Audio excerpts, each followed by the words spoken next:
Okay, so we're constantly being told what to do, what to believe, what to aim for, right? But what if the best guide you could possibly have wasn't out there in all that noise, but right in here? Today, we're going to dig into a 400-year-old idea that's like an inner compass, something that can help us navigate our own lives. Let's get into it. It all kind of starts with this really powerful quote. I love this. It's like a declaration of independence, you know? Not from a government, but from all those external guides, tradition, dogma, you name it. Instead, it points inward, to this force called a sturdy conatus. So what on earth is that? And yeah, that really gets us to the heart of the matter for today. If we're not using those old maps for how to live, what do we use instead? What's the internal thing we can actually trust to point us in the right direction, toward becoming who we're meant to be? Well, it turns out the answer might just come from a 17th century philosopher named Baruch Spinoza. He came up with a concept that feels, honestly, tailor-made for our modern search for an authentic guide. Spinoza called this internal guide the conatus. Now, a great way to think about it is like your own personal engine. It's this fundamental inner drive that's always running, always pushing you forward through life, whether you're even thinking about it or not. So let's get specific. What is it? Spinoza defined conatus as the effort that's just inherent in everything to keep on being itself. It's not just about simple survival, like breathing and eating. It's about developing, growing, and really stepping into your potential. It's the very core of what makes you, you. And let's be clear, this isn't some kind of mystical, airy-fairy thing. The conatus is that motor we were talking about. It's a very real, practical drive. You could even say it's biological and psychological. It's that quiet little nudge you feel toward things that make you feel stronger, more capable, more you, and that pull away from things that drain you or make you feel smaller. It's literally the foundation for everything you do and feel. Okay, but if the conatus is this deep, humming engine, how do we even know it's there? How do we listen to it? And this is where Spinoza's idea gets really, really cool. His answer? We hear it through our emotions. He called them affects. This slide just lays it out perfectly. Think about it this way. If your conatus is the engine, your emotions, these affects, are the lights on your car's dashboard. They're the signals telling you how that engine is running. So, joy, that's a green light. It's a signal that your power to act is going up. Sadness, that's a red warning light, telling you your power is going down. Suddenly, your emotions aren't just random noise, are they? They're crucial data from your core.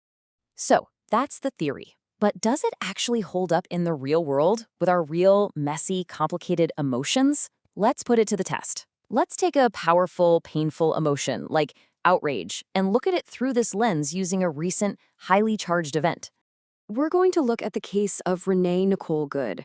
Back in early January of 2026, Renee, an activist in Minneapolis, was killed by an agent from Immigration and Customs Enforcement.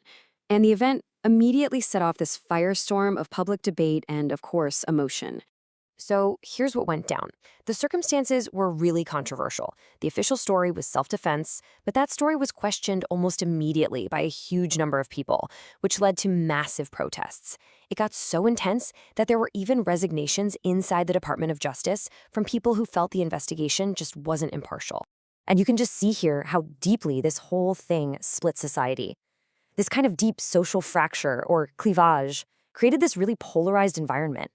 You had a majority who felt the shooting was unjustified, but also a really significant number of people who disagreed. And that just fueled this atmosphere of intense and often pretty irrational debate. Which brings us right back to us, to you and me.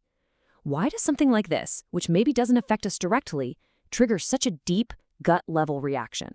That feeling of sadness, of indignation. What is that powerful emotion trying to tell us about our own inner engine? Well, according to Spinoza, this powerful sadness is way more than just a reaction to a tragedy. He would say it's a direct signal from your conatus. And if we listen really carefully, we can actually decode its message.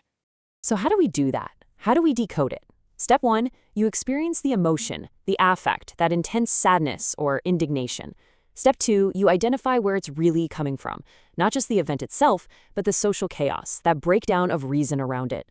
Step 3, you understand its impact on you. You realize that this chaos makes you feel powerless, like your ability to act is diminished. And then, and this is the big one, step 4, you connect that feeling to your conatus. You realize that your sadness is a signal that your fundamental drive, your very being, is striving toward a world that makes sense, a world of reason, coherence, and justice. So, when you feel that deep ache of sadness over injustice in the world, it is not weakness. It's a signal. It's that dashboard light flashing, telling you something absolutely vital about your own core programming. It's a signal that all that chaos, that breakdown of reason, that toxic social division, it threatens your fundamental conatus, which isn't just trying to survive physically, but is trying to exist and thrive in a coherent and rational world. Your sadness is literally the measure of how much that coherence matters to the core of your being. So, what's the big takeaway from all this?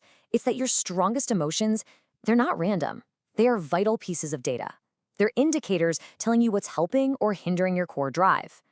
An emotion like sadness over injustice can actually reveal that your conatus is striving for a world of reason and social harmony. And once you understand that, you can transform a passive, painful feeling into an active, powerful insight about who you really are. So that leaves us with a question to sit with. Think about the last really strong emotion you felt. What was it trying to tell you? What does it reveal about the direction your own inner compass is pointing? Definitely something to think about. Thanks so much for joining me for this explainer.